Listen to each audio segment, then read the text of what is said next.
Sa pangunguna ni Regional Secretary Don Mustafa Loong, tinahak ng DPWH ARMM team ang malakas na buhos ng ulan, maputik na lupa, matirik na daanan ng Binidayan Lanao del Sur upang personal na suriin ang isinasagawang Binidayan Tuburan Road.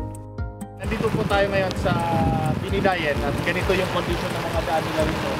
Kawawa yung mga tao natin.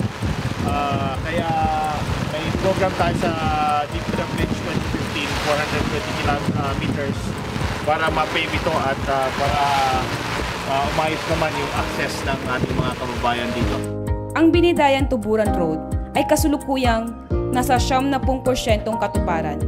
Ito ay pinondohan ng mahigit 5 milyong piso sa ilalim ng Administrasyong Aquino, Hataman. Inaasahang matatapos sa buwan ring ito ang proyekto.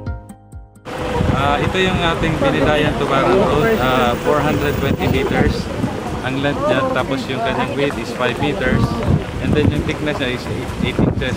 As of now, nasa 90% na po yung completion natin. So, siguro, one week from now, tapos natin yung soldering na lang kulang natin.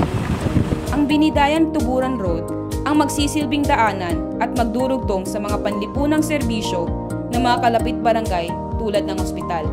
Ang mga proyektong ito ay bahagi ng lingkod bayan ni Regional Governor Mujib Hataman para sa malusog at ligtas na pamayanan. Hatid sa inyo ng DPWH ARM on the road.